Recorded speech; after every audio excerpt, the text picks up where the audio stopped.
creating differences between communities of the oppressed is the best way to make revolution impossible. You're listening to Queering Premodern Asia, a limited series and season 5 of the Nuances podcast. This narrative series features stories and discussions with queer Asian co-hosts and scholars about queerness, love, and premodern life in Asia. I'm your host and producer, Lazu. I'm a cis-straight Chinese-American woman who spent the last year, it's already been a year, researching and developing this series. I'm excited to be joined by my co-host for today, Stella. Hello, my name is Stella. I'm a queer Korean American, and I co-host the Brazen Asian podcast with the lovely Virginia Duan, also known as the Mandarin Mama. I'm here today to talk about the impacts of imperialism on queer and trans identities. For transcripts, show notes, and more ways to listen and support, go to nuancespod.com. You can also follow us on all social media at nuancespod. Content warning, this limited series explores historical contexts of love, gender, sexuality, and cultural norms.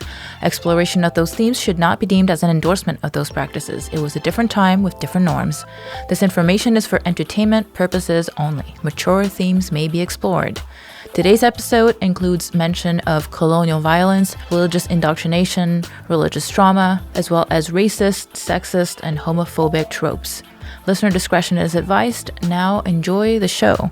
This episode has taken me so long to put together because there is so much to cover. In the end, I feel like it would be better if I split it into 2 parts. So this is the first part where we're going to focus on countries that were directly colonized by the West. And in the second part, we're going to talk about countries that were not directly colonized, but were still influenced by the West's presence in Asia in certain ways. So here is part 1 of The West, Savior or Demonizer. People have asked me why I chose to focus on pre-modern Asia for this series. In modern times, many of our cultures are assumed to be conservative compared to the West, especially when it comes to sexuality. And to some extent, it is assumed that it's always been this way and that sexual liberation and queerness are Western inventions. But pre-modern times across Asia paint a very different and often surprising picture. So far in this series, we've touched on female agency and very liberal attitudes towards sex in Vietnam and most of Southeast Asia, and even in Japan, Korea, and China. We learned about third gender priests or shamans holding high status in societies from the Mughal Empire in present-day Pakistan to Indonesia. Then we have the very overt male-male love documented in Chinese, Korean, and Vietnamese histories. Female-female dildos marketed to women in Japan, women-only communes in China, cross-dressing people across the Asian continent, and there are still more stories to come in this series. But at this point, you might be wondering, what happened?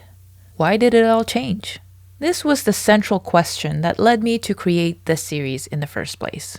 To understand how we got here, I thought it would be helpful to know where we were in pre-modern times. The simple answer is the 3 C's: capitalism, colonialism, and Christianity. What puritanical Christians from Europe considered moral and virtuous had far-reaching effects on the cultures they colonized worldwide, and Asia was no exception. But as always, there is nuance to be unpacked, and we'll do that too. Some countries were not directly colonized, but still went through a similar process of westernization. We'll see how that happens in part 2. Now, I want to make sure that we give credit where credit is due, and only then.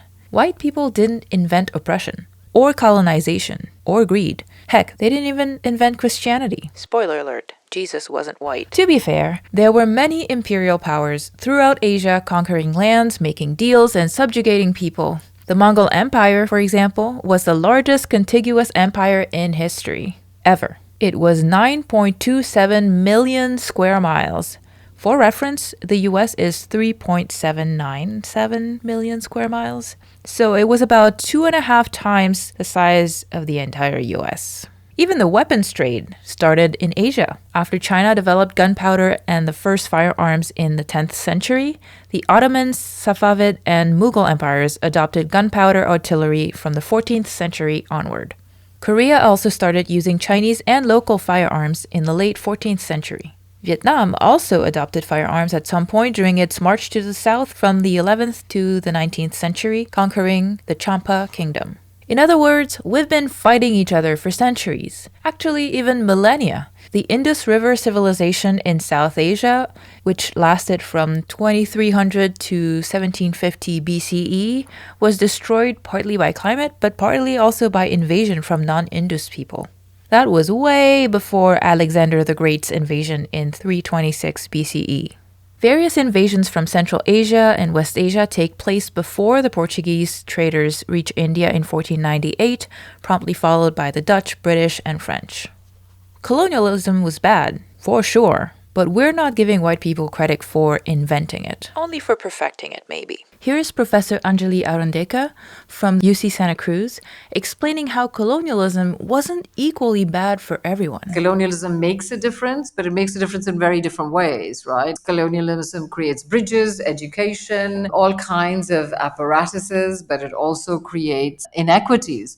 Their policy was divide and rule. Whatever divided, we will use. But for certain communities, caste oppressed communities, right? Dalit or Bahujan, those are the two terms we use. Dalit is the term that people prefer instead of untouchable or Harijan, and Bahujan literally means the many, which refers to caste oppressed peoples in general.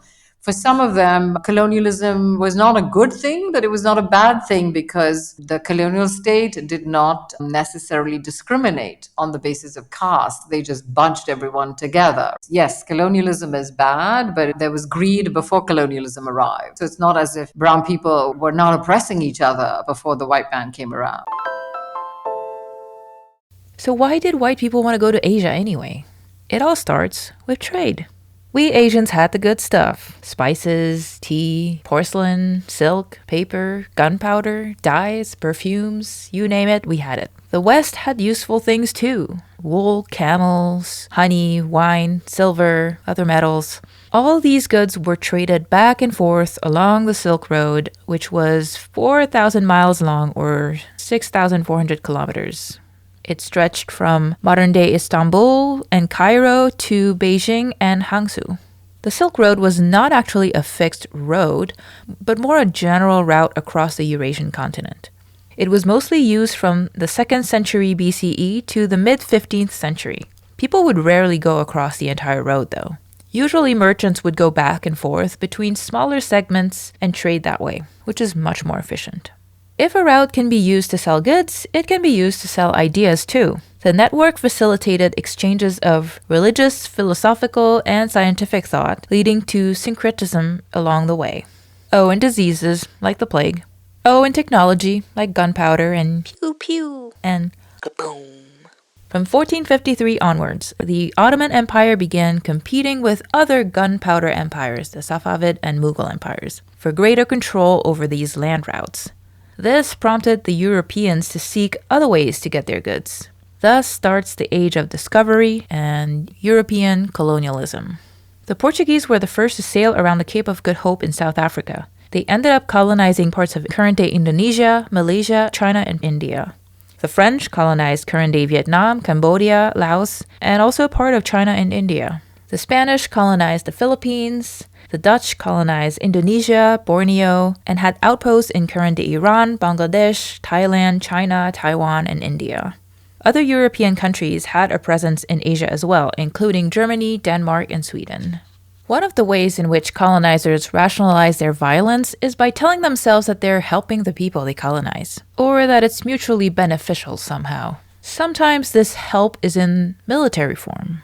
You find two sides fighting each other, you pick the one that's more likely to become your puppet, arm that side, help them win, and then they're beholden to you, and you get what you want.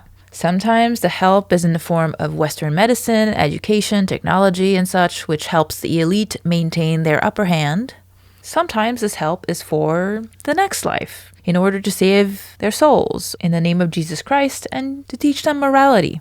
Or in its more secular version, this help is sometimes to civilize the occupied population.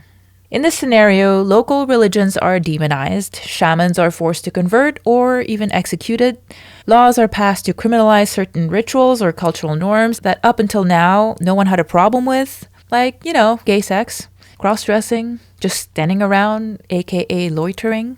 Many of the colonies implemented laws that regulated sexuality, but none had as big an impact on the global scale as the British one. To give you an idea of just how vast the impact of colonialism can be on culture, I need to introduce you to Section 377 of the Indian Penal Code, introduced by the British Empire in 1860. It reads as follows. Section 377. Unnatural offences. Whoever voluntarily has carnal intercourse against the order of nature with any man, woman, or animal shall be punished with imprisonment for life, or with imprisonment for a term which may extend to 10 years, and shall be liable to fine. Explanation. Penetration is sufficient to constitute the carnal intercourse necessary to the offence described in this section. At the time, the British law system was still not quite modernized. The Indian Penal Code was developed and basically beta tested in the Indian colony first because imperial rule is authoritarian, and they could impose this cultural shift there without the public backlash and heated debates that they'd get at home if they tried the same thing. Once the Indian Penal Code was established in India, its framework was quickly exported back to the homeland in 1861. It's worth noting that the work on regulating sexuality in the colony began way earlier in 1825, and the first draft was introduced in 1837.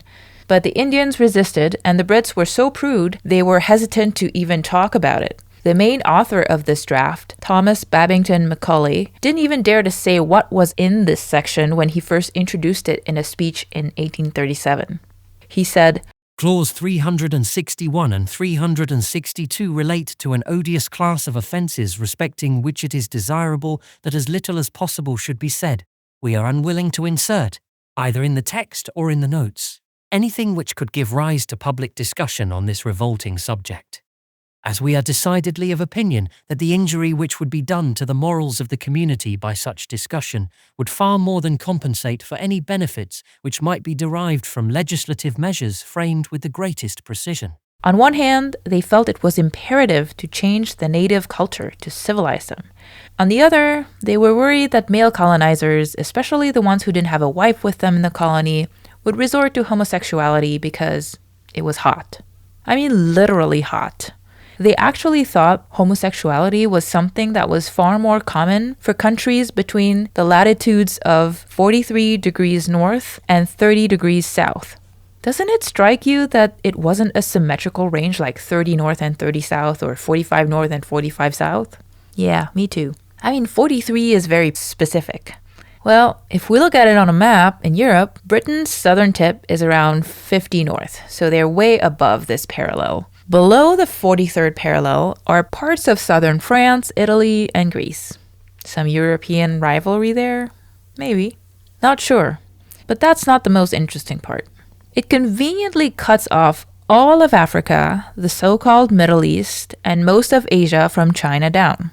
The 30 south is less interesting because there aren't that many countries below the 30th parallel south, you know?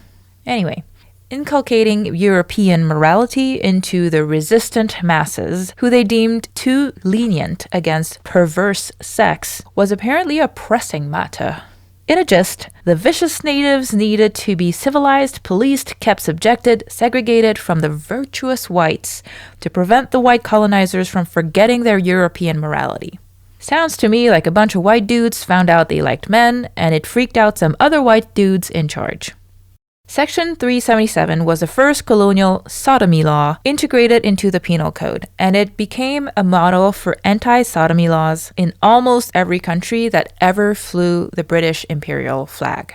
For most of history, queerness was not part of someone's identity. This likely started changing with vagrancy laws.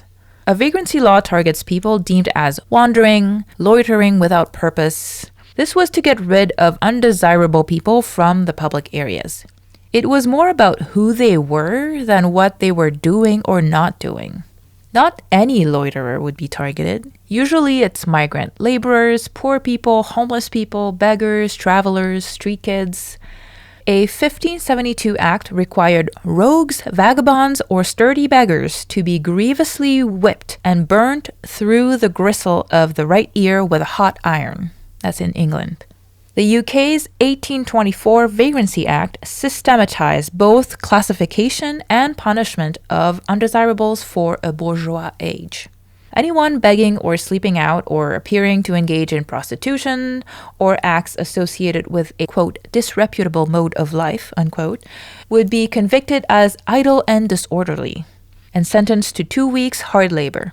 Multiple convictions or conspicuous poverty would downgrade you to rogue and vagabond or an incorrigible rogue. This law was a model that was exported throughout the British colonies as well. These laws gave the police a lot of power to punish almost any behavior or people they want. Sexual misconduct and sexualized identities were often targets. This was all part of the, quote, civilizing mission, unquote. In 1899, the Sudanese Penal Code created a new identity within the habitual vagabond, and that is the catamite, described as any male person who dresses or is attired in a fashion of a woman in a public space, or practices sodomy as a means of livelihood or as a profession. They didn't have to be caught doing anything. Just their clothes were enough evidence to arrest them. In Europe, vagrancy laws mostly targeted poor people. It wasn't about race. It was about class. But in the colonies, everything was about race. These laws were to control the natives, the non-whites. In India, entire tribes were automatically categorized as innately criminal with the Criminal Tribes Act of 1871. They believed that nomadic tribes were addicted to crime and sexually immoral. If you were part of those tribes, you had to register with the authorities or you could be prosecuted. Sounds like the Muslim registry that Trump wanted. Once registered, you weren't allowed to move freely beyond authorized areas. In 1897, the empire amended the Criminal Tribes Act to include a category of eunuchs, defined as all members of the male sex who admit themselves or upon medical inspection clearly appear to be impotent. In practice, this was targeting hijras. In episode 3, we talked about hijras who are considered a third gender category in India. Under this statute, any eunuch who dressed or ornamented like a woman in a public street, or dances, plays music, or takes part in any public exhibition in a public street, could be arrested without warrant and imprisoned for up to 2 years. They were denied legal personhood. They could not draw up a will or adopt children. The authorities kept a register of all eunuchs reasonably suspected of committing offenses under Section 377 of the Indian Penal Code. Again, these laws allowed the state to arrest people on the presumption of sodomy without any proof of an actual act. Just looking like the type was enough to be harassed, arrested, detained, and abused. Not to mention the part about upon inspection. Indeed, there were inspections. I will spare you the details here. Go read the whole Human Rights Watch report in the show notes, but suffice it to say that hijras and female prostitutes alike were subjected to invasive medical exams, and any venereal disease was sure to be taken as proof that they committed crimes and should be jailed. During this time, forensic doctors like Auguste Ambroise Tardieu in France and John Gloucester in Britain came up with very scientific ways to be homophobes. Their tests for sodomy by looking at someone's butts were the 19th century version of the Theranos blood tests. Complete bullshit. Modern medicine says so now. But just like with Theranos, everyone bought it at the time. From India to Egypt to Zimbabwe, the privacy of people was violated in carceral conditions.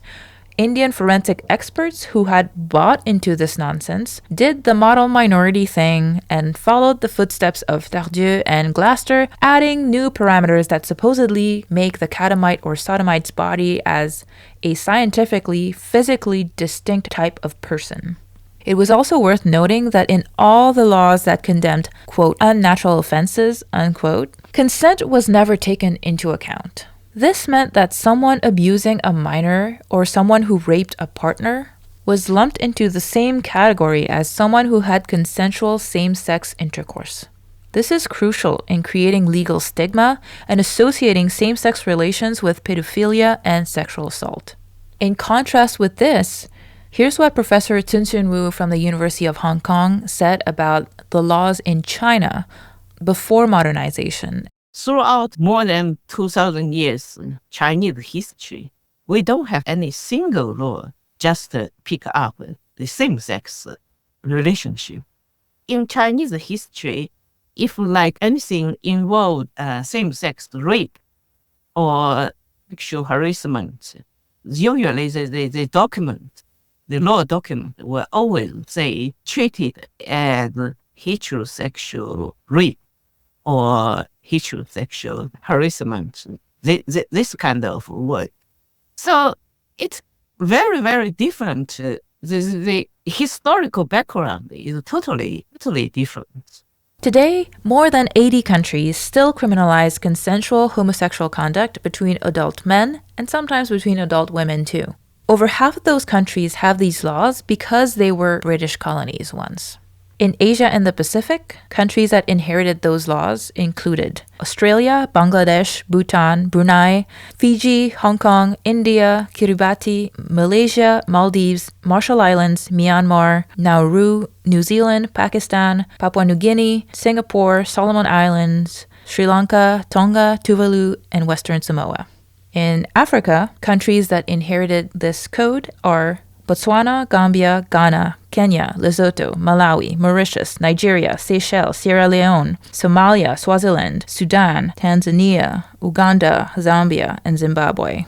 Of all those countries I've listed, New Zealand, Australia, Hong Kong, Fiji, Lesotho, Botswana, and Mauritius have struck down the law.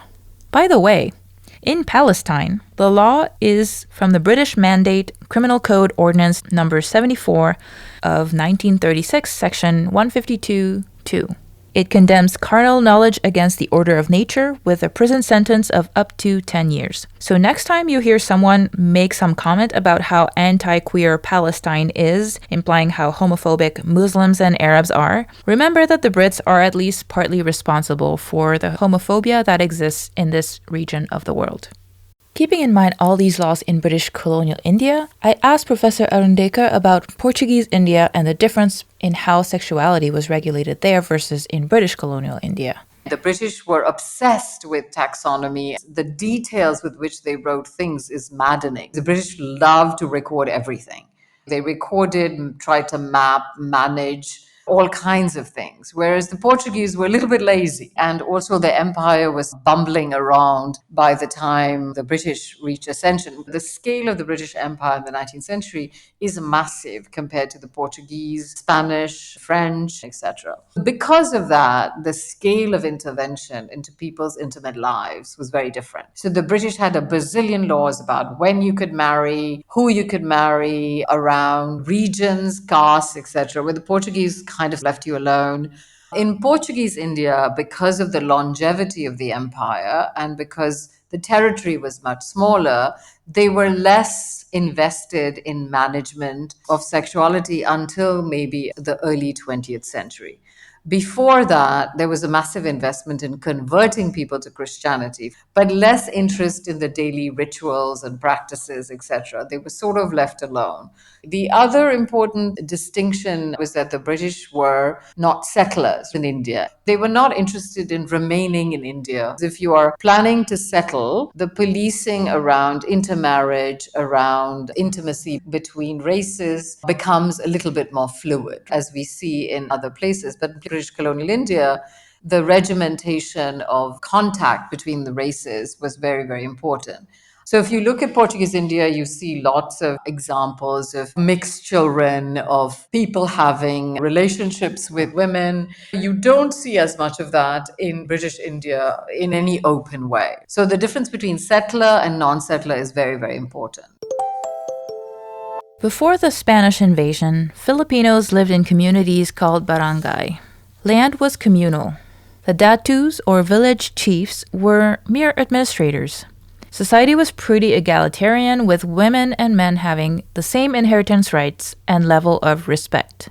And when a woman inherited property from her parents, her husband had no rights to it. There were even many formidable female leaders, and the archipelago was known as the Queen Country of ancient Asia. Enter the Spaniards. Remember, everyone wanted access to precious goods from China. Competing with the Portuguese who had settled in Macau, the Spaniards sailed from what is now Mexico and made Manila their main trading hub with China, where they would buy all sorts of Chinese goods in exchange for silver coins minted in the Americas. The prevailing Spanish culture at the time was steeped in Christian patriarchy. Men had all the power and women were subservient to them.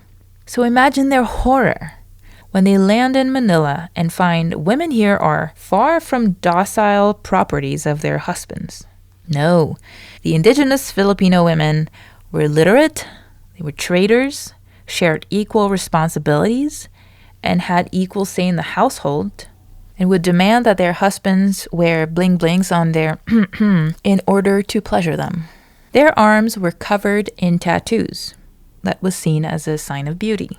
Men and women were understood to be equally important in maintaining harmony in the world, as embodied by Lakapati, the hermaphrodite goddess we talked about in the previous episode. You can imagine how much the missionaries freaked out about these powerful women. But it gets better, or worse if you're the missionaries. Religious rituals called maganito were led by babaylans who were mostly women. Women priests? Outrageous. But wait, it gets better, or worse if you're the missionaries. Some of these babaylans aren't women, but men who look like women, live like women, and marry other men like women.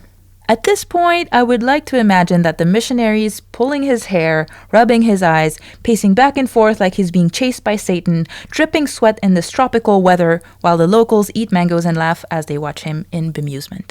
Alas, this is only my fantasy. They certainly did freak out, but it wasn't funny at all. If you're a Franciscan or Dominican Catholic missionary, you see anything that isn't in service of the Christian God and worshiping Jesus as evil and the work of demons. Whether in the Americas or in Southeast Asia, the approach is the same sales pitch.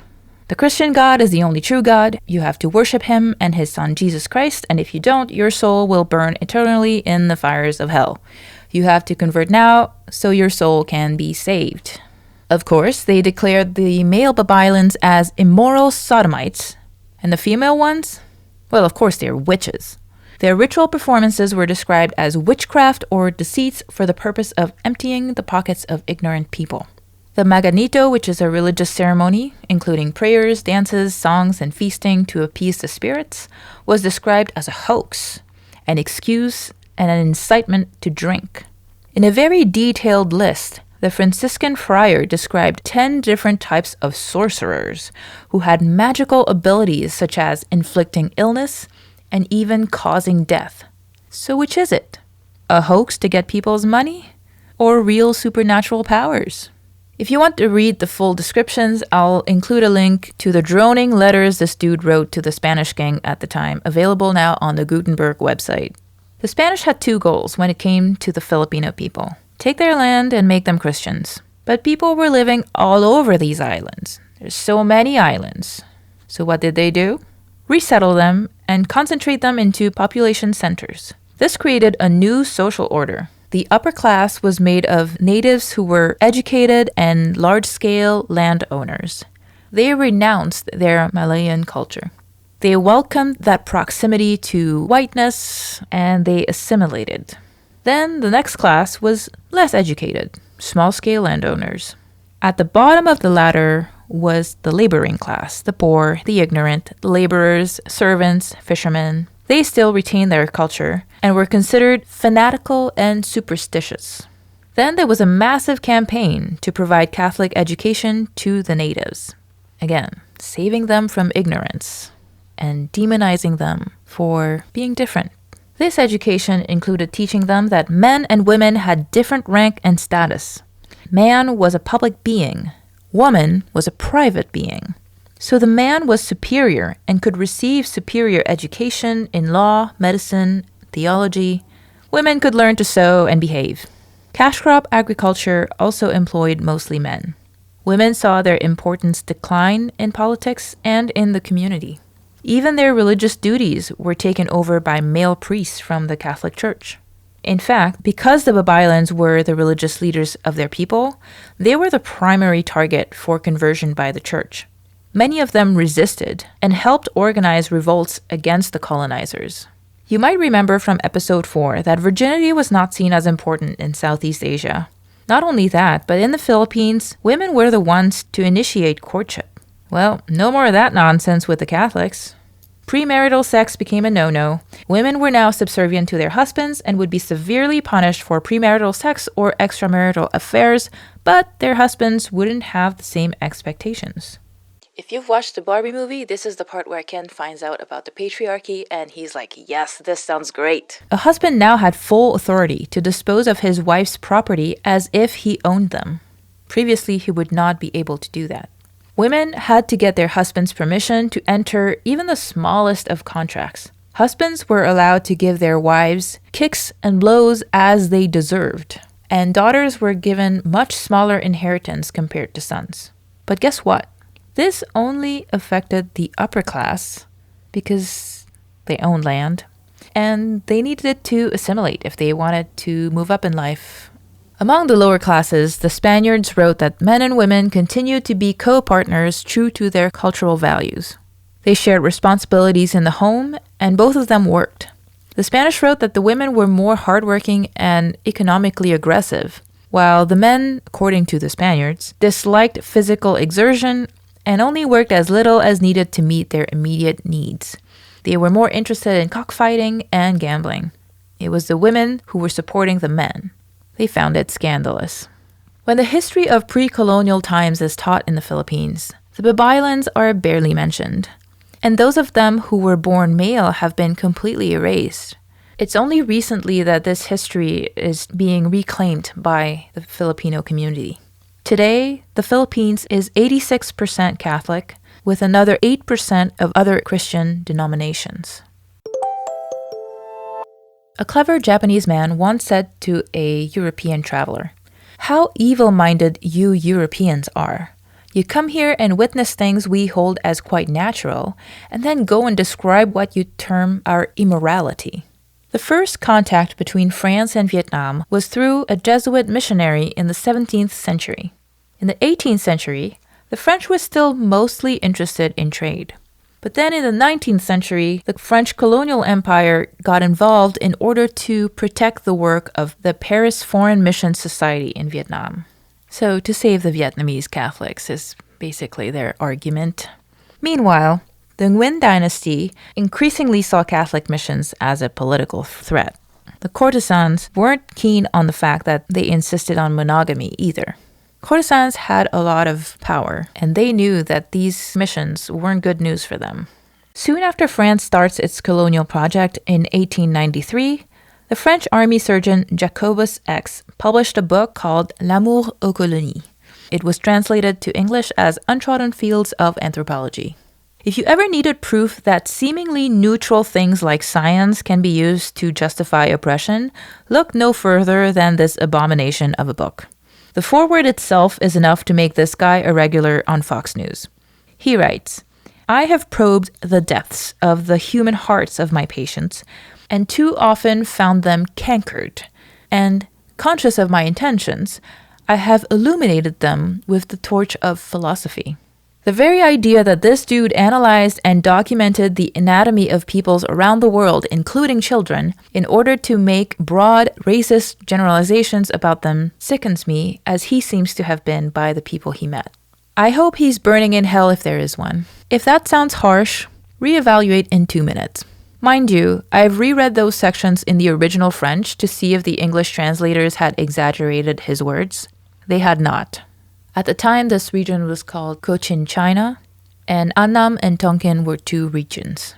He nicknames the Annamites men monkeys because, in his view, the monkey is the animal with the smallest genital organs in proportion to its body, and the monkey is also the only animal which masturbates intentionally.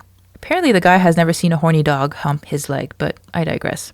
The English foreword praises how the book examines the civilizations of Annam, Tonkin, and Cambodia so dutifully, quote, laying open as with a scalpel, and exposing the vices of people who have brought depravity almost up to the level of a fine art. He writes rather reluctantly that in the early days of the colony at least, quite a few Frenchmen indulged in pederasty, but there was a very good reason.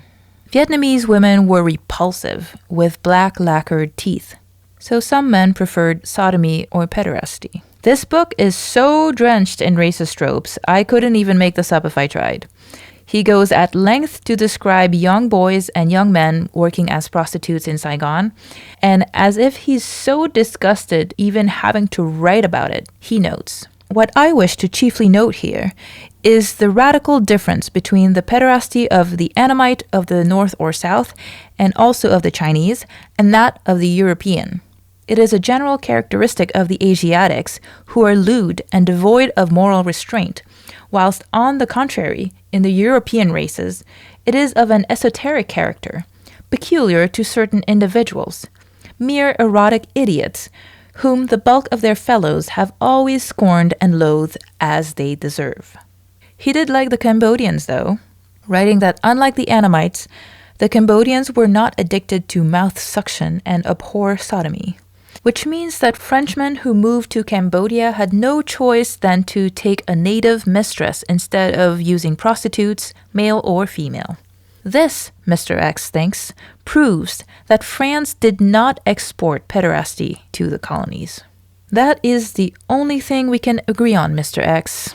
Elsewhere in the book, he emphatically claims the Chinese came to Cochin China centuries before white people got there, but even then, he says, the Chinaman can't be blamed because the Annamite is naturally quite as depraved, if not more so than the Chinaman, and that's saying a good deal. A weekly paper called La Vie Indo-Chinoise, or Indo-Chinese Life, published from 1896 to 1898, is full of cartoons depicting colonial life in Vietnam, and since they were among men, they certainly did not hold back on the sexism, racism, or fetishization of Asian women. They openly fantasize about sexual tourism in Japan. In 1897, the paper published 2 cartoons openly attacking efforts to bring more French women to Tonkin. One of them questioned the morality of women who would sign up for it, implying that they must be the least desirable kind. Another warned that the Vietnamese and Japanese sex workers would riot if French women came to compete with them. It seemed the white man very much enjoyed the demographic imbalance, their power over Asian women, and their contempt for white women who could shake things up in the colonies. I'm going to bring back our co-host in a bit, but before I do that, I just want to say thank you. If you made it this far, I hope these stories give you a lot to think about and start your own nuanced conversation about queerness in Asian cultures. This has been a labor of love, and I would be honored if you would like to show your support. There are many free ways to support the show, and there's also ways to donate at nuancespod.com/support. Writing and researching this series has been so much fun, and I want to share more of my writing going forward. I also have so many stories I couldn't fit in those episodes because, as you can tell, I've done a lot of research, and unfortunately, I couldn't fit everything in. So I will be sharing bonus mini episodes on my Substack. You can subscribe to it at lazou.substack.com, lazou.substack.com. I'll put a link in the show notes. And I will share occasional essays, behind-the-scene updates from the studio, and those bonus episodes once in a while. I've also gotten requests to share more about my music, so I might include some of that too. It's free to subscribe, but you can become a paid member for $5 a month or $50 a year if you enjoy my work and would like to help sustain it. Either way, I am super grateful for you. Thank you for being here. All right, let's get back to our co-host. So much for being here. Thanks so much for having me. I sent you this script that is very long. What went through your mind going through this? As somebody with a background with anthropology, I'm sure you have a lot of thoughts. One of the fascinating classes I took in undergrad was about ancient law, essentially. And it's really interesting to see the ways in which humanity has used like codified legal systems to control society and to look at how they have a civilizing influence, right? And so it is fascinating to look at the way in which we codify morals or values in a way that is unnecessary. Like you would think that society just has values that are collectively shared, but there's really this sense of control that comes with law. The way that we have used it to control the populace is fascinating, but it's also horrifying because you look at these laws and you're like, these are very unreasonable. This was very clearly a way to directly impact or harm a certain community of people without saying explicitly who this was directed towards. Yeah. Some of it was like the Criminal Tribes Act, but all the others, not so much. Going through that Human Rights Watch report about Section 377, I was like, wow, this tiny island has done so much harm around the globe. Right. And It's hard because on the one hand, they're not the only colonizing or Oh, for sure. imperialistic force that's existed, right? But they were so good at it. And I think the merging of capitalism with this imperialistic force has really like gone global. It really changed a lot of the ways people thought about conquest. Yeah, I wanted to make that point in the scripts. Like, they didn't invent colonialism, they didn't invent oppression, but they might have perfected it. Got it down to a science, man. Yeah, that was impressive in a very bad way. I think it's also interesting to note that even countries that have never been colonized by the West still feel the impact of Western imperialism. And now with the internet and globalization, you don't have to have been conquered by the West to feel the impact of Western imperialism. Yeah. Reading through the history with China and how the defeat brought shame to the country, and then how Japan looked at that and they're like, "Oh, we don't want to be them, so we better we better catch up with the white people and show them that we're modern, we're civilized. You don't have to come here and colonize us. We can do all the things you can do. We can go oppress other people. We can even do a better job than you guys did. We can beat up the Russians." Korea was caught in the middle of that war, right? Between Japan and Russia, which had massive consequences for Korea. And so, yes, this idea of this massive colonizing force on its way, how will we respond? Yeah. But I was going to say, for you, as you're going through this material, what kind of themes did you see come up over and over again? The main thing that struck me was how many different countries looked at the West as what it was, an imperial power trying to control people. They were like, we can't let that happen here. We got to figure something out. And they all went pretty much the same way. A lot of times it's the elite, the people who want to maintain their autonomy, but their status also, and their national pride in a way, right? A lot of times these were the people who were educated in the West, so they brought those ideas back. And again, it's not like some of them didn't really buy into it. Like, a lot of them definitely bought into it, right? They went to the West and said, oh, this is so much better. There's this idea of democracy. So, it wasn't all bad ideas, but in terms of implementation, there was a lot of really bad things that happened. It's funny you mentioned democracy because they're a monarchy, right? It's just the West is full of monarchies. And during this entire time period, it was just one king or queen after another conquering lands that didn't belong to them. But one thing that I've always appreciated, that when people point out, like when you see these wars, when you see these genocides, you see these conquests, it's never actually about the hatred that you think it is. It's almost always manufactured hatred in order to justify the grab for land or wealth or resources.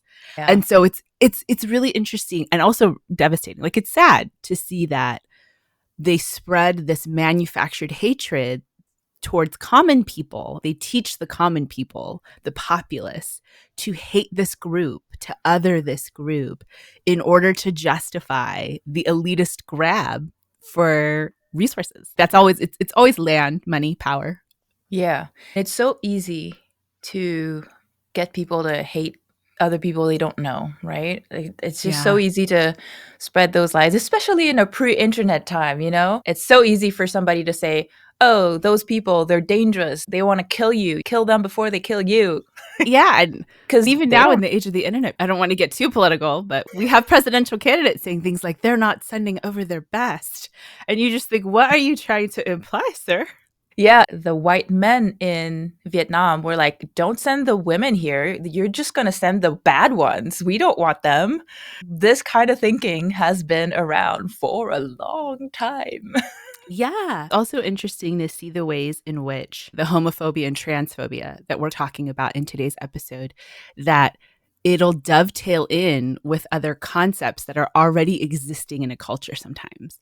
Like I'm thinking about Korea with Confucianism. Korea was a Confucian country for a really long time, and that was this massive part of the values and ideals. Confucianism is pretty misogynistic. Like that's just how it shakes out, right?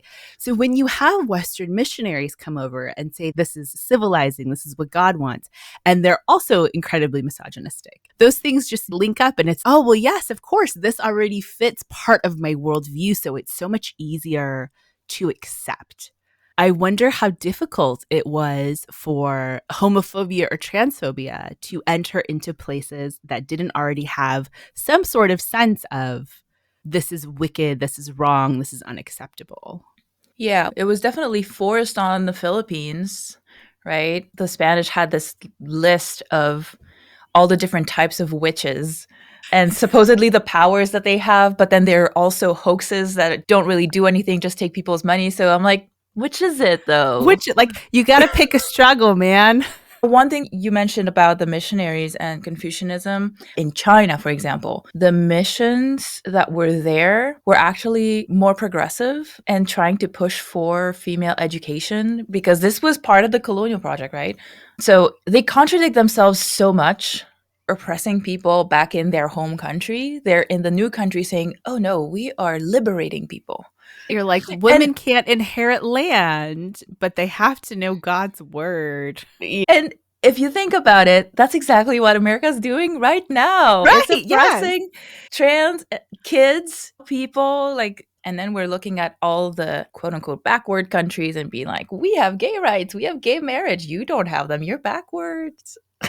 And it's so frustrating. You're like, who do you think some of these countries learned these values from? Who do you think they got homophobia from? And in so many of these cultures, multiple genders was a concept that was very accepted and often in a spiritual sense too, right? There was this idea that there was a spirit within them that was different and accepted, and that there was a position and a role for them in both society and in religious traditions.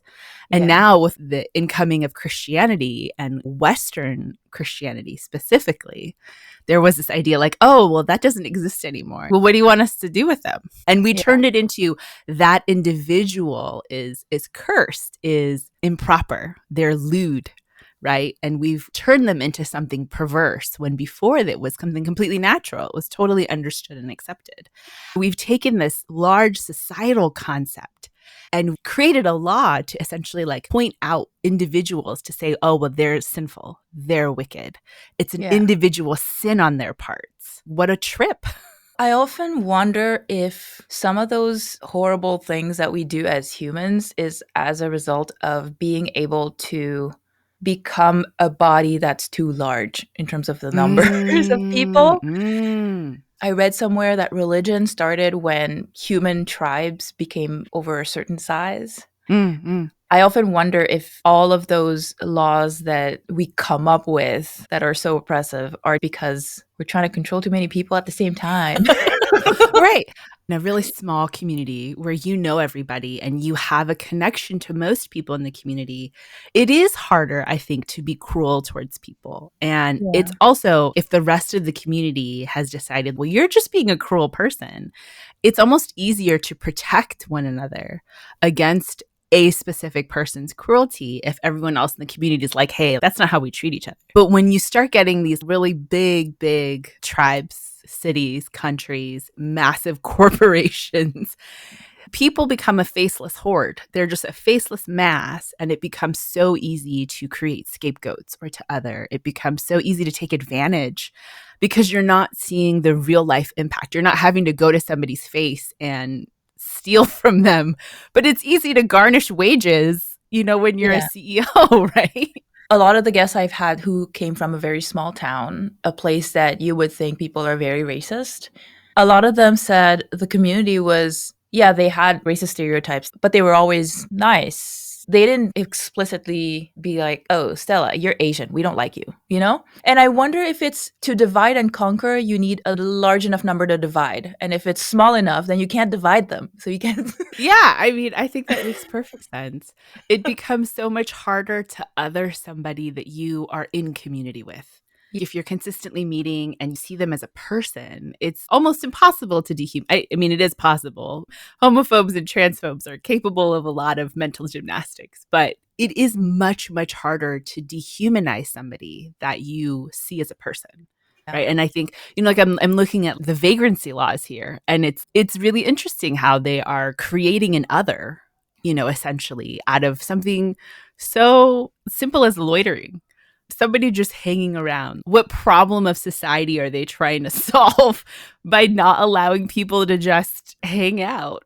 Yeah. The problem is rich people don't want to see poor people on the street. We could solve that by solving poverty. Rather than just shoving people who are unhoused and homeless to the out fringes of society, like we can just not have poor people anymore by not having poor people. Yeah. It's so frustrating. It's still happening today in California. Right. I know people are like the liberal bastion of the West. No. We have massive problems with, NIMBY, right? Not in my backyard. Yeah. And again, it's so frustrating because you're like, poverty is due to policies. This is a choice on the part of policymakers, on the part of corporations to keep people in these spaces. What did you think about the untrodden fields of anthropology? As an anthropologist. Oh man, the field that I chose as a very young person decades ago, I didn't realize at the time how incredibly racist it was. It's been so long since I've done any anthropology, but I know that there are many people trying to redeem it. They're trying to find a way to make it less racist, but it's incredibly challenging. Can it be redeemed? Growing up in Mauritius, I had never heard of anthropology as a field of study because I had very few options available. Math, physics, chemistry, biology, accounting, very few options were available. So the first time I heard about anthropology was when I went to college and there were a few people who were majoring in it. I still don't understand what anthropology is. When you went into anthropology, what was your understanding of this field is? I think a lot of people think of anthropology and they think of archaeology, like you're going to go to some ancient place. And on the one hand, yes, but I often tell people that anthropology is really trying to get at what is universal to man. What is universal about how mankind functions? And the way that anthropology wants to discover the origins of man and the universality of what makes us human is by trying to strip away, in their minds, culture, civilization. They're trying to get back to, like, how did we become what we are? It's a very Western perception of what makes us humans, right? If you were to strip away everything that is different about us from each other, what do we have in common? What makes us people? And so that's really, in my mind, what I was trying to study as I studied cultural anthropology. I had a really big interest at the time in what makes us different from one another? What makes us the same? One of the most interesting classes was child development, but from the perspective of multiple cultures.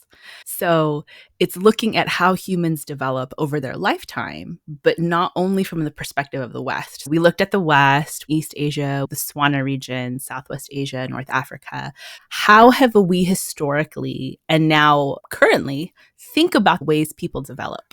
Sadly, it is a really racist field. As I was looking at the excerpt from the Untrodden Fields of Anthropology, I just remember this quote that I've seen, which is that a racist society can only give rise to a racist science. Right? We think science is empirical evidence, right? We think it's so neutral. I think it's actually one of our downfalls as a society to believe that science is perfectly neutral when people are performing the science. And we have biases. Everyone's, like you have to go with the data. I don't know if these people have read the science papers, but sometimes you're like, no, that was a clear bias. And now with corporations, like just buying science papers and paying scientists to do research, you're like, there's a lot of bias there. Yeah, I remember in high school, I was taking a computing class. We were talking about there's a difference between data and information. Data is just numbers. Information is how you make sense of those numbers. Data might be neutral, but the information that you infer from that data, definitely not neutral. We as humans put facts into context. A fact is just a thing. What is the constellation we've created out of these data points? What is the image we're seeing? As we put these data points into context, it creates a picture. And just like a constellation, sometimes other people look at that and they're like, no, that is not a bear. I'm sorry. I don't know where you got that from. It's so human of us to want to make a narrative.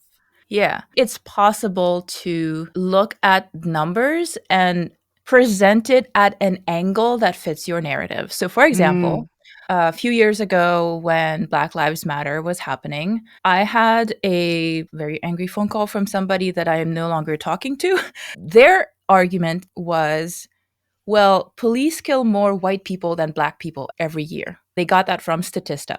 And I'm like, but there's way more white people, though. If you look at percentages, you know what I mean? If you want to just find something that corroborates what you believe, which is there's no discrimination here. He just happened to be Black. I'm like, dude, so you have the data. The data is the number of people killed by police, their demographics. That's the neutral fact, right? But then how do you interpret that information? Well, if you want to say that it wasn't race motivated or race influenced, you want to look at the raw numbers because that fits your narrative. Mm-hmm. But if you want to look at it from a systemic point of view, like proportionally, is it the same? It's definitely not the same proportionally. Right. Right. So it's so easy to find a perspective that corroborates your point of view. Whose point of view is the most neutral is the question. And it's such a tough one. I think that's like the bastion of white men, right? Where they're like, well, I'm an outsider to the situation. So obviously I'm the most universally neutral. And it's no. No. I mean, it's still happening, right? When we look at laws today. So they're trying to pass laws for people who have preyed on children, right? Whatever they consider to be harm to a child. They would like to do things like the death penalty, life in prison. They're saying like, well, this is to target all the pedophiles. This is to target the people that would hurt kids. And you just think, no, you guys are going to use this to target trans people and queer people. And you're going to say, oh, well, they're drag queens. So obviously, even though children are not allowed at their shows, they must be the problem. Yeah. And again, it's similar to that vagrancy law, right? You don't even have to have proof that anything even happened. They just look like the kind. Yes. Or stop and frisk laws in New York. That was a huge thing. And they didn't have to have any evidence of a crime. If police just thought you looked shady. And again, that law completely disproportionately targeted Black and brown people. Yep. So Fields of Anthropology, not a great book. Amazing that you read it. I didn't read the whole thing. I read the chapter that was about Asia, and I did look at the French and the English for some bits. I'm like, did the English translation make this worse? I wanted to go to the source. No, the source is just as bad. We love that you were able to read it in both French and English. I know. It's too bad I don't speak Spanish because I could have read the stuff for the Philippines too. But the translation of those letters. First of all, this dude is sending letters that are like books to this king. Is the king even reading this stuff? I mean, it's so long. Of course not. It goes on and on and on and on. It's so repetitive. It's so tedious to even read. I bet the king didn't even read it and was just like, do whatever he says. Pass to an advisor. Oh my God. How like a monarchy to hand off the hard labor to somebody else. I did have a question though, as I was reading through this material. I was looking at all these laws, like the vagrancy laws. I was looking at the impact of the opium wars. What benefit do you think it had to create these laws targeting these people? Why would you target queer or trans folks? What benefit was this for? I think that's where capitalism, colonialism, and Christianity come together because they were using the quote unquote Christian values to impose their idea of morality as an excuse to be like, we need to be here to save your soul and civilize you. We're doing you a favor. And by the way, we want all the stuff that your country has and, the free labor and all of that. But we're really here for you. God wants us to do this. So, like the French, their excuse to get involved in a lot of those things was, well, the Catholic missions are in trouble because the locals or whoever is attacking the Catholic priests or the Catholic converts. So, we got to go save them. That's why they went into Vietnam. And that's why they joined Britain against the Chinese. So, for the French, a lot of times it was really about Jesus, but also the land, but Jesus, you know? Same with the Spanish. So I think in that sense, the religion was the excuse. That was the cover, right? But then imperialists gonna imperialize. But for the British, I think it was also puritanical Christianity, but I don't think they used it as much as the French in terms of a cover. We would like all the spices, please. Then they don't even use them now. What was all for? I read once that it's because average, regular, degular people were gaining access to so many different spices, so many different flavors. And the elite were like, well, it's become too passe. Now we're going to appreciate the raw ingredient for what Oh, it is. really? And it's, so you just really want a boiled potato. Cool. Cool. Potatoes aren't even from Europe. Those crops are all from the Americas, guys. Yeah. They did love their tea, though. I mean, how many battles have been about tea for the British? China had an amazing product on their hands, and the Brits were like, oh, God, we got to have this for ourselves. It's so funny that the UK genuinely thinks like they are the origin of tea culture. I'm like, have you guys ever, I don't know, been to Asia? Perhaps where tea originated in China? And the fact that they took over India because they didn't want to pay China anymore for tea. Well, they didn't take over India for that reason, but it definitely helped their agenda to not have to pay them silver anymore. Anything to not pay prices. Again, how like a monarchy. Yeah. Like capitalism, like, Man. market forces. I wonder what we can create demand for. Ooh, opium. And it's ridiculous because the Bible, their holy book, literally says that money is the root of all evil. And here they are colonizing people saying, you all have to read this. This is for your souls. Did you read this? Have you perhaps seen the text here? No? You have to laugh about it to not cry about it. 100%. Yeah. If you're comfortable sharing, I'd like to hear a bit more about your experience as a queer Asian woman, what that has been like for you as a young person and even navigating now. Yeah, I mean, I think in my case, being a queer person, but more specifically being bi and being demisexual, has been a journey. I occupy liminal space in queer culture in some ways because I got married at 22 to a man who I'm still very happily married to. And I didn't realize at the time that I was queer. And in fact, I was at a very conservative, very evangelical church for all of my college years, up until my early young adult years, probably until we had our first kid. And so for me, I was just like, well, you know how people will say like, everybody's a little bisexual. It's not true. Everybody is not, in fact, a little bisexual. If you think that maybe everybody's a little bisexual, you might need to look at, right? Like, the closet is made of glass, my friend. But I didn't realize that I was queer for a long time. And as I came to the understanding of it, I was like, oh no, like what in my life is going to have to change? And I remember talking to my husband about it. And he was like, well, what kind of changes do you want to make? And so we had a lot of really open conversations about it. This was after I had already left the church. When I came out, so many people I knew from back in college were essentially panicking in my DMs. They were like, are you getting a divorce? Are you going to? I was like, no, I just want people to know queer people, queer women exist. And because I'm bi, some of us are in relationships with men, but I'm not any less bi. Yeah. But this really upset people. They were like, as long as you're staying married, I guess it's not sinful. I was like, I don't understand why this is so difficult for you. Being bisexual in and of itself is not sin. If I was out here assaulting people, that would be sinful. But a consensual adult relationship, is not going to be under the sin umbrella, my friends, regardless of who it's with, right? I remember it was so upsetting to people. And my parents still don't really believe. Functionally for them, I am a straight person. So no matter how many times I've tried to bring it up, my parents are like, that is invisible to us. And I get it. For a lot of Asian parents, your sexuality is only visible to them when you're doing things like marrying somebody of the same gender. Or if you're trans and you've come out and you're transitioning, that's when it's real. But before then, it doesn't matter. And so for a lot of people in my life, they're like, oh, well, is she really gay? Yes, I am actually a queer person.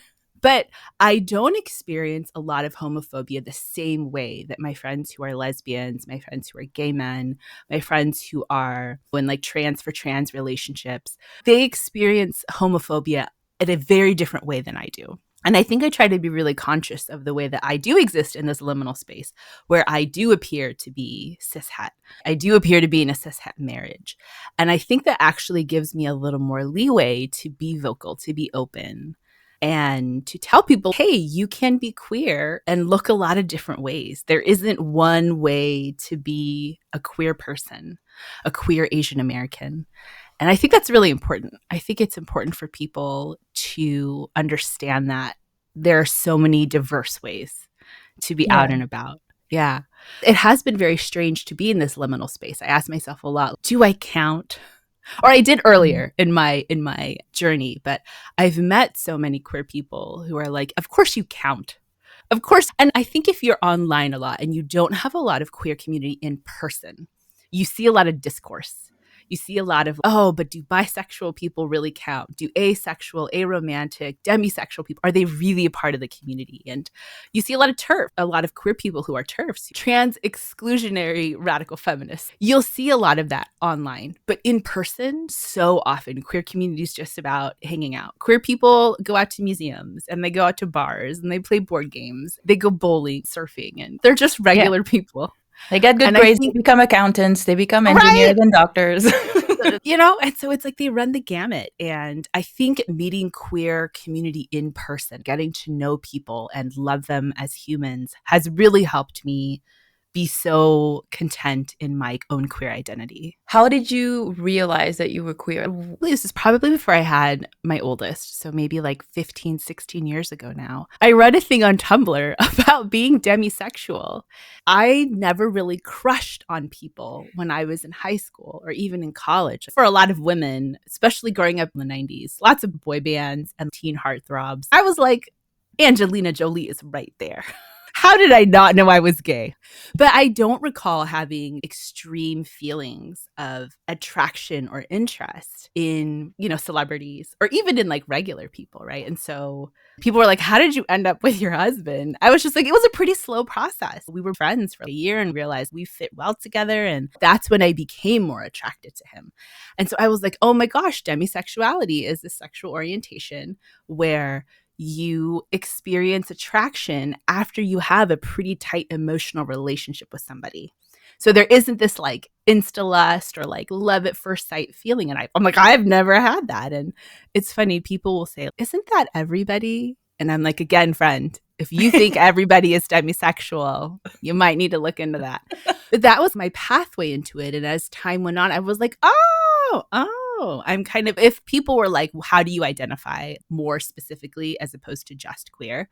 I would say demisexual or gray sexual, but also bisexual. I realized like, oh no, I would very easily be attracted to a woman or non-binary person. I'm not really limited by gender in who I form attachments and attractions with. People do ask like, oh, so does this mean you have an open marriage? That's always the question people have, right? And I'm like, that's just so interesting. Like, we don't ask straight people this question. And I think there is a lot of this mentality of looking at queer people and queer relationships as inherently deviant. But no, it's no. But we did talk about it. And that's one thing that I do appreciate about the queer people in my life is that they do have these conversations really openly, really clearly. Is this an open or closed relationship? Are we polyamorous? Are we monogamous? And I think for my husband and I, we both just decided he's very monogamous by nature. For me, I am less so, but also I am really tired. I'm like, I don't have the capacity to connect with more people right now. And he's like, well, if that changes, like, let me know. I've met a lot of queer people in relationships with a straight partner. And some of them are like, yeah, it's open and it's been really great for both of us. And other people are like, no, like we're closed and we're very content. And so I think that's interesting. I think it's kind of neat. Okay, so this is hilarious. But as we're talking about this, I am wondering if I might be demisexual. Hey, yeah, I mean, that was really my entryway into understanding my queer identity. And as an Asian American, I started wondering about my gender identity too. You and I talked about this before, maybe, but I realized so much of gender is centered in the West on white cis het norms. As an Asian American woman, I cannot fit into those norms. My relationship with womanhood was always tenuous. Am I really a woman? Do I really? And I realized, no, I don't feel like white women feel about their womanhood. So much of gender constructs in the West are completely centered on womanhood being the way white women envision themselves and the way that white men envision white women. The beauty standards, the narrative journey, the interiority of how women think about themselves. I've been pregnant 3 times. I've had 3 children.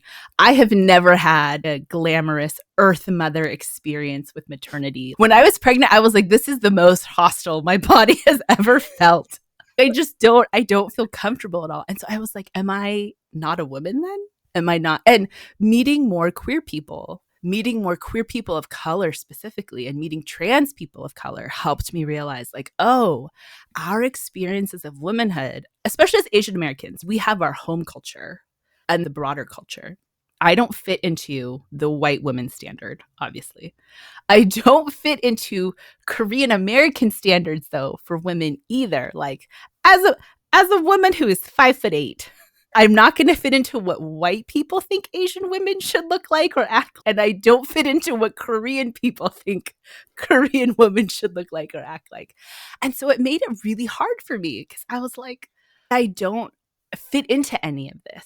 That doesn't mean I'm not a woman. My experience of womanhood can't fit into these boxes that people have. Do I think of myself as more of a person than a woman, more of a man than a woman? It took me like 3 years of digging into this, of thinking about how being petite, being feminine, being dainty, like literally none of those things really fit.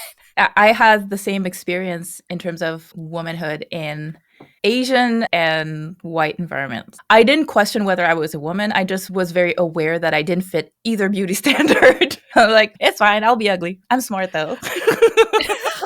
I don't exist here to be hot for other people, okay? That's what I told myself as I was getting older. I was like, I don't exist to be hot for other people. It's fine. Yeah. And I'm like, we're all going to get ugly, but I'm still going to be smart, so it's fine.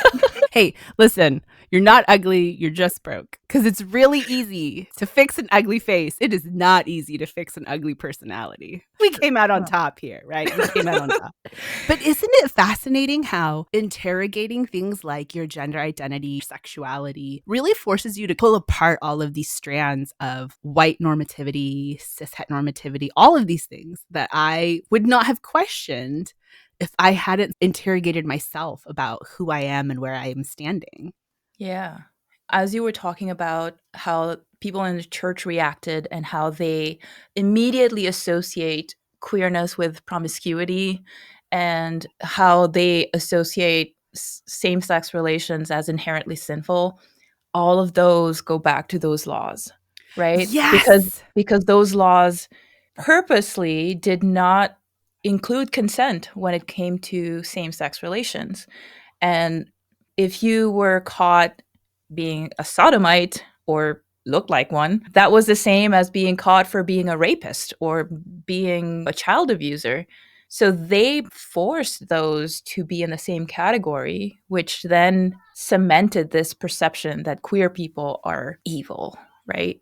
Right, that they're predators, they're inherently dangerous to society. And it is really fascinating to think about how these weren't really identities before. Your sexuality was not an identity before. You had sex with people you felt like having sex with. Sometimes men, sometimes women. Some were particular about one or the other. These laws turning people into deviants almost cemented this as an identity, which is ironic. You know, China had laws that they were never explicitly about same-sex relations. They had laws against rape. And if you rape somebody, it didn't matter if it was same-sex or different sex. Rape is rape, which is the way it should be. Yes. That's the only thing the law should punish, not consensual. So But, close, and yet so far. It's like you didn't get the categories right. You didn't pass the sorting. You know, the child's game that they have to put the star in the star box and they have to put the triangle in the triangle hole. Yeah, y'all didn't do that.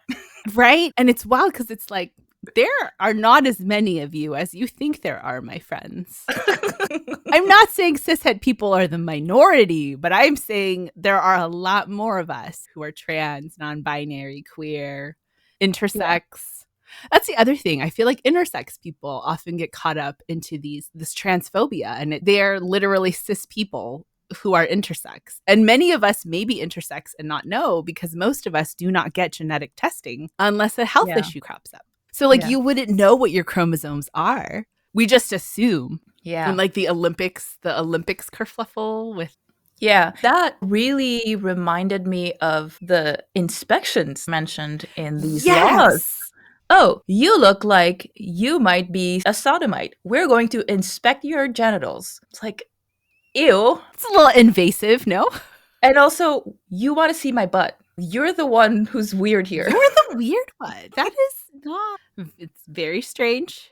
Very strange. Yeah. It's fascinating how homophobia and transphobia cause all common sense to go right out the window. And again, demonizing works. As much as modern life has brought conveniences and human rights for many of us, they also demonize so many of us, hence the episode. Yes, othering is an incredibly effective tactic, right? The scapegoating. All right. Before we close out, what do you hope people get out of this episode or out of this series? I think out of the series in particular, I hope that people see that we've always existed. We've always been here. And there have always been societal perceptions about us. Sometimes for good, sometimes for awful. Sometimes some of us have this desire to go back to the way things were. We think, well, if colonization had never happened, and there's this mentality that things were purer before. Yeah, and as an anthropologist, I can say, no, that's not true. Awful people have existed in every society, and in any marginalized community you find, there will be awful people in it, but there will also be really great people. The thing that will keep us safest is not trying to get back to how things were, but to think about what have we learned from them? What themes, what lessons can we glean? And what can we do moving forward to keep protecting all of us? Because transphobia, homophobia, this kind of bigotry impacts everybody. People who are not in these categories at all will be tossed in anyway. Yeah. Any of these laws can be used to harm anybody, and they will eventually come for all of us. Protecting the most marginalized among us and realizing that those people had a place in society, they had roles, they were important and vital to communities, and that we can create that once again in an even better way, I think would be a wonderful way to move forward. I would like to thank our scholars for today, Professor Anjali Arondekar, Professor of Feminist Studies and South Asian Studies at the University of California, Santa Cruz, and Professor CunCun Wu, Professor of Chinese Literature at the University of Hong Kong. Also, a big thank you to our co-host of the day, Stella, for being here on the show. I will have Stella's bio and links in the show notes if you want to get in touch with her. This episode was so long that I had to split it up into 2 parts, so I hope you will come back next time for part 2. Until then, my name is Lazu. I'll see you soon for another nuanced conversation.